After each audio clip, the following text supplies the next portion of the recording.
Hi, and welcome back to my English struggles.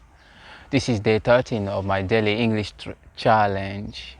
Today, I want to talk about something we all go through at some point in life. Those moments when everything feels meaningless.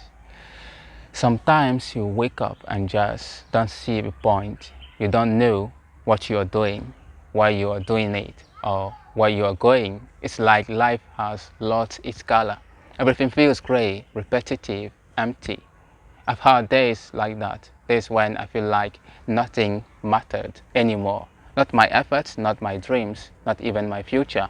And what makes it worse is that even when you want to change something, you just don't have the strength.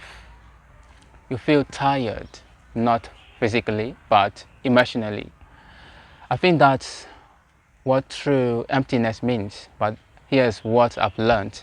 Meaning doesn't always come from life itself. Sometimes we have to create it.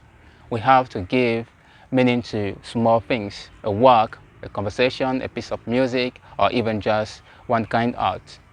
When I record the videos, for example, it gives me a sense of purpose. It reminds me that even if my life isn't perfect, at least I'm doing something that matters to me.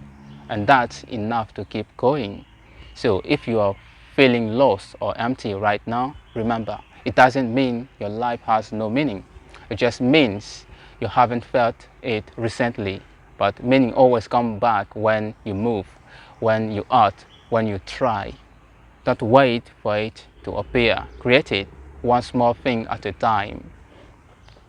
So guys, this was day 13 of my English challenge. If you ever felt like your life was meaningless, please share your thoughts in the comments. I would like to hear about them, and maybe we're going to let's say exchange about it and try to cheer up each other, and maybe you're going to inspire someone about with that.